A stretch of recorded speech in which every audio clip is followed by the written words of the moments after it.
तो फ्रेंड्स, हम लोगों ने कर लिया माता वैष्णो देवी के दर्शन और अब हम निकलने वाले हैं बाबा भैरवनाथ के लिए, क्योंकि कहा जाता है अगर माता वैष्णो देवी के दर्शन करें, अगर आप भैरव बाबा के दर्शन नहीं करते हैं तो आपका जो दर्शन होते हैं वो अधूरे माने जाते हैं। तो फ्रेंड्स, आप लोग देख सकते हैं कि यहाँ से निकलने के बाद आगे जाके और 2.5 किलोमीटर की या शायद 3 किलोमीटर की चढ़ाई पड़ती है।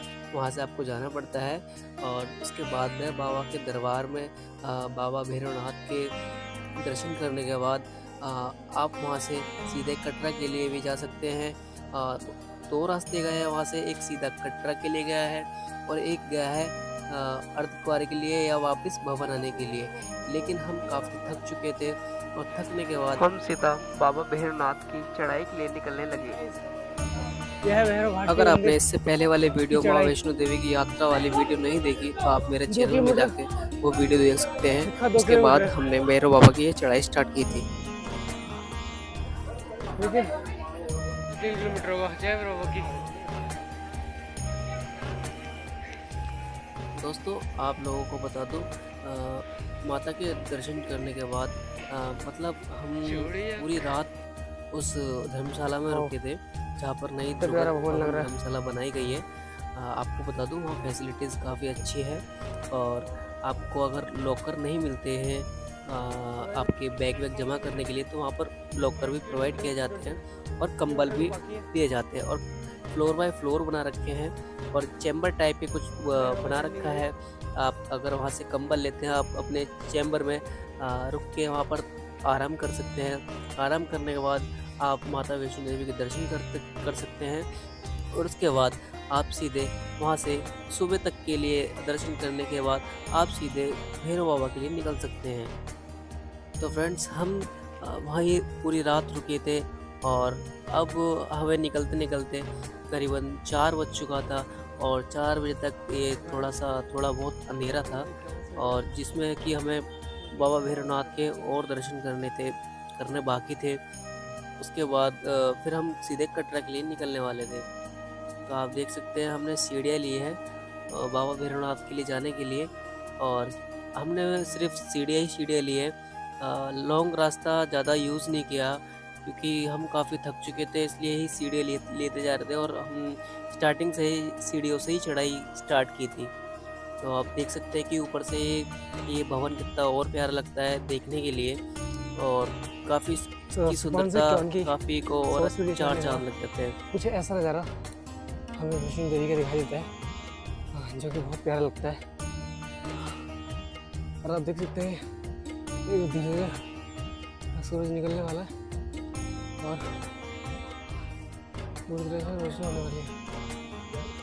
और फ्रंट को नीचे वो रोप है, अगर कोई यात्री मतलब कोई वक्त ऊपर भैरव ऊपर नहीं चढ़ पाता वो रोप पे के तो दोबारा आ सकता है। तो चलिए चलते हैं भैरव की तरफ।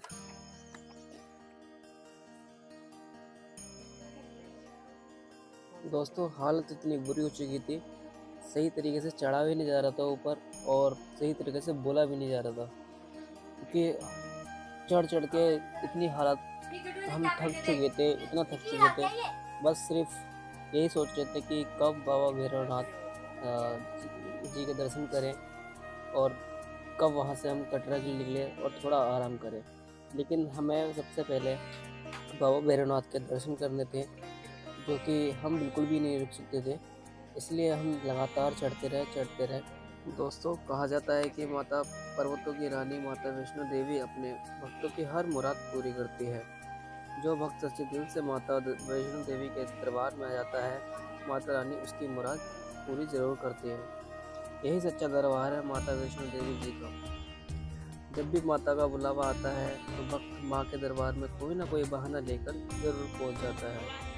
माँ वैष्णो देवी का दरबार जो कि त्रिकुट पर्वतों में स्थित है, हिंदू लोगों के लिए एक बहुत ही पवित्र तीर्थ स्थल है ये माता वैष्णो देवी का मंदिर, जहाँ लाखों की तादाद में यात्री दूर दूर से माता वैष्णो देवी के दर्शन के लिए आते हैं। माँ वैष्णो देवी का मंदिर कटरा से 14 किलोमीटर की दूरी पर स्थित है।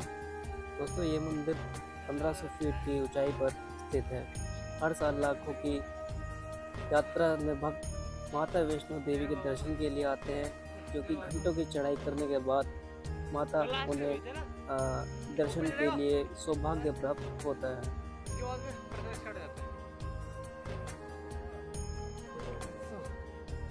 50 सीढ़ियाँ सर, 50 सीढ़ियाँ हो रहा है। सीढ़ियों पर किस तरीके के साथ है कि वह सीढ़ियों पर जो भी बताए, बट हम हृदय नहीं है।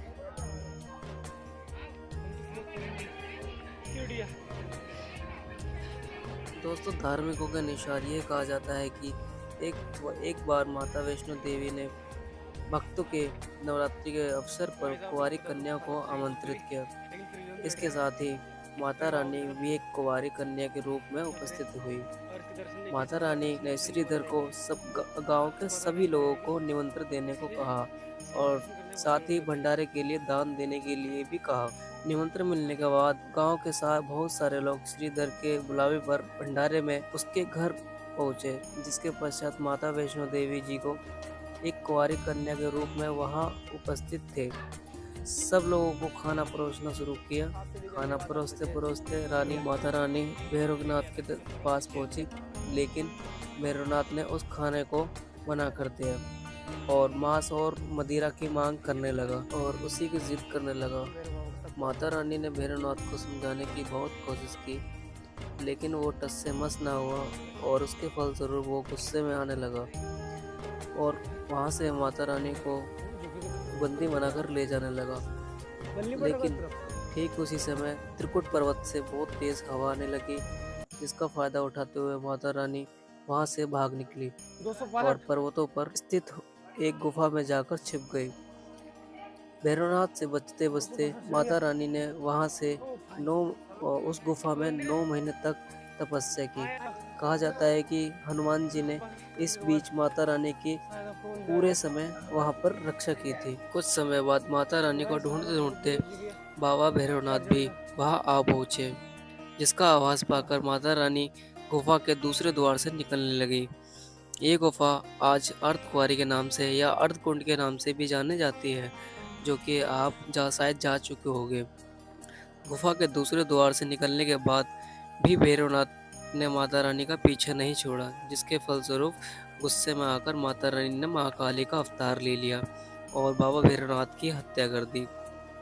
भैरवनाथ का सर उनके धड़ से अलग होने के बाद वहां से 6 किलोमीटर दूर जाकर भैरव घाटी में जा गिरा, जो त्रिकुट पर्वत पर ही स्थित है और वो स्थान आज भैरवनाथ के मंदिर के रूप से जाना जाता है। अपना सर धड़ से अलग होने के बाद भैरवनाथ को अपनी गलती का एहसास हुआ और वह माता रानी से गलती की क्षमा मांगने लगा। लेकिन दयालु माता रानी ने न ही सिर्फ भैरवनाथ को माफ किया, बल्कि उन्हें ये वरदान भी दिया, जो भी श्रद्धालु माता के दर्शनों के लिए आएगा, उसकी यात्रा भैरवनाथ के दर्शनों के बिना अधूरी मानी जाएगी। इसलिए कहा जाता है कि माता वैष्णो देवी के दर्शन करने के बाद बाबा भैरवनाथ के दर्शन करना जरूरी होते हैं, तो तभी माता रानी के दर्शन पूरे माने जाते हैं। यहाँ से लेके प्रसाद अब भैरव के करेंगे दर्शन।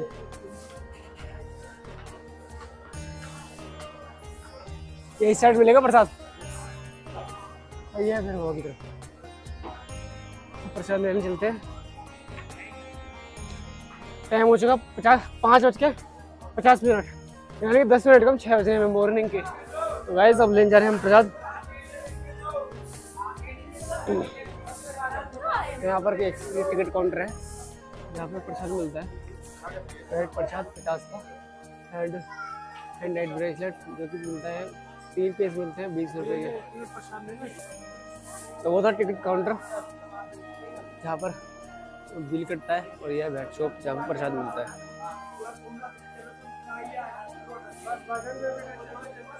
यहाँ पर कुछ इस तरह से पर्ची दी जाती है, उसके बाद में अंदर से प्रसाद देते हैं।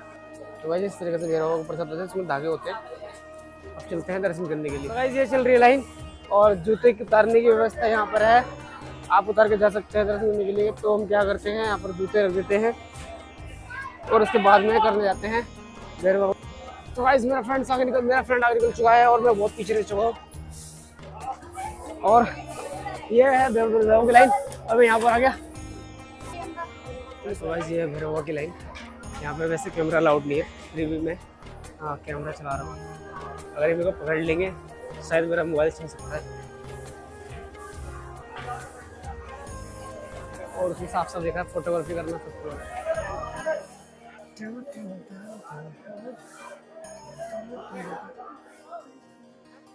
तो गाइस ये भैरव बाबा का मंदिर है और हम मंदिर के अंदर आ चुके हैं।